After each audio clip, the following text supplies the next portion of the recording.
After Yuan Shao's defeat at Guandu, many cities within his territory north of the river rebelled and joined sides with Cao Cao. Liu Bei also left his side and went to Jing province to seek shelter under its governor Liu Biao. He was initially treated with the utmost courtesy as an honoured guest, given some troops and put in charge of Xin Yi. Despite having a larger army, the Wei forces were too exhausted from the strain of battle to take advantage of the situation.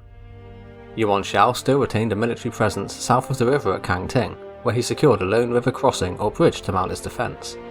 Cao Cao initially wanted to follow up his victory by turning his attention south towards Liu Biao and Sun Quan, but Shun Ye cautioned against such an action, preferring to settle affairs with Yuan Shao first, since he suffered recent defeats and was now facing internal turmoil.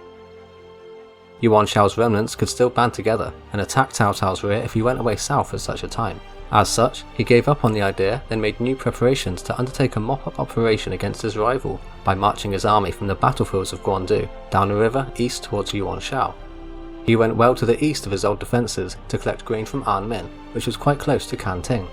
Even though Cao Cao may have spent some time drawing supplies from far afield, the amount collected was no match for Yuan Shao's resources north of the river. In May or June of 201, the men were drawn downriver to attack the last enemy presence to the south and eliminated them. Cao Cao returned to Shou city in October or November 201 to give his troops a few months of much needed rest. During these months, Yuan Shao was able to return to his domain and regather his defeated armies to settle the rebellions. He re-established order and brought the situation to how it existed before the war, but he died of illness in June of 202 without deciding on an heir. Apprehensive that Yuan Tan's succession would harm their future, their mother, Lady Liu, alongside Shen Pi and Pang Ji, supported the younger Yuan Shang instead. The succession dispute ended with Yuan Shao's 5 concubines and their families being murdered by Lady Liu to avoid any revenge in the future. The pool of talented officers then became divided into 2 factions after Yuan Shang succeeded his father, which made the eldest son Yuan Tan furious. He rushed back from his duty elsewhere but was too late, so could not revert the situation. Resentfully, he took his army away to Liyang, which held the frontier against Cao Cao. Pang Ji was sent with additional troops to spy on Yuan Tan under the guise of helping him, but he was killed when Yuan Shang refused to send further reinforcements. In spring of 202, the Wei troops returned to the frontline fortifications at Guandu. By now, Liu Bei had launched a series of raids into Cao Cao's lands and was becoming increasingly influential throughout Jing. Many talents joined him and his rank greatly increased, so Liu Biao grew suspicious of him and secretly guarded against him. He was sent to Bowang to respond to Cao Cao's counter-army. Xie Hadun, Ye Jin and Li Dian clashed with Liu Bei's army around the same time that Cao Cao's forces were at war in the north against the Yuan brothers. During the battle, Liu Bei suddenly set fire to his camp and retreated south. Xie Hadun gave chase, but Li Dian cautioned him. "I suspect there's an ambush, because the bandits are retreating for no reason. The paths to the south are narrow and the bushes are thick there. Do not pursue." His warning was ignored, and he was left behind at camp whilst the rest of the army continued on without him. As predicted, Liu Bei did indeed set an ambush, which Xie Hadun fell for and was defeated. In the fray, Zhao Yun was able to capture an enemy commander from his hometown, Xie Haolan. Li Dian's regiment soon came to the rescue however, so Liu Bei called for a retreat when he saw the incoming reinforcements. 4 months after Yuan Shao's death, Cao Cao led his armies across the Yellow River to attack Yuan Tan at Liyang. Li Dian and Cheng Ye were put in charge of ferrying the supplies while the army crossed the river. Gao Fan held a position on the river which blocked the supply line, so Cao Cao wanted to transport them via land instead. Li Dian argued that Gao Fan's troops are lightly armoured and they block the water route. This shows that they are lax, so they can be overcome easily. The military does not act against orders, but they can make their own decisions if they feel that they are doing something beneficial to the country. Let's take them out quickly. He led an attack alongside Cheng Ye, who was in agreement, and defeated the enemy. Everything went according to plan, and the water route was cleared for the supply train. This operation may not have gone as smoothly as Cao Cao's official biography stated. It indicates the Wei forces won successive battles over the course of 6 months, forced the Yuan brothers out of Liyang, but then suddenly lifted the siege of Yi to withdraw to Shou. Various other sources written at the same time contradict this description.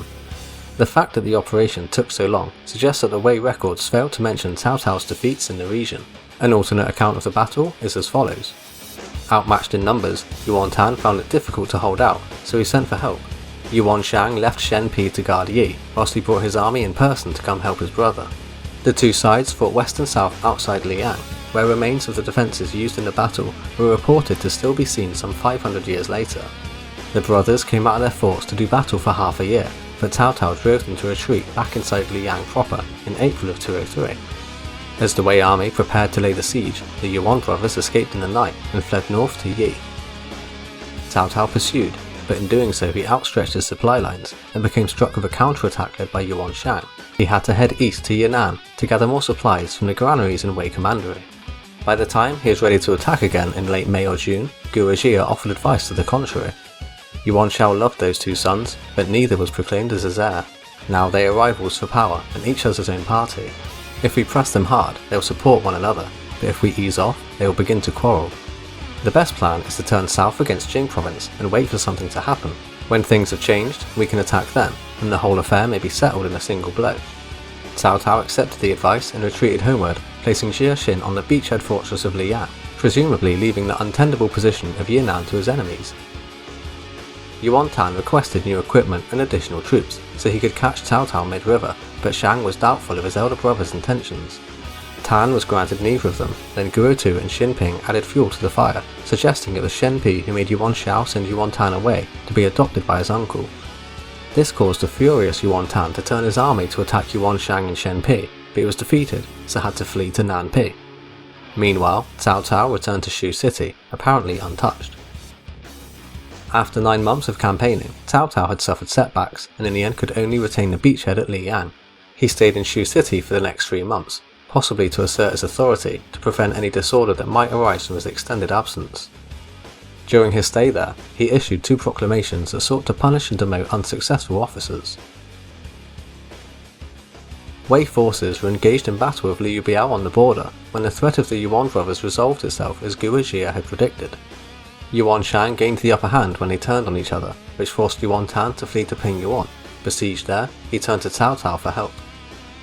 Liu Biao had the famed Wang Can write letters to each of the brothers, urging them not to fight amongst themselves, but against Cao Cao instead. He celebrated their victory at Yi against a strong enemy in particular, but still, his remonstrances fell on deaf ears.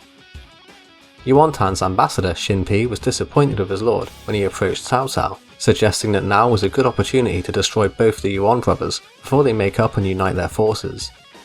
As Shen Ye had suggested something similar earlier, Cao Cao accepted the advice and made an alliance with Yuan Tan.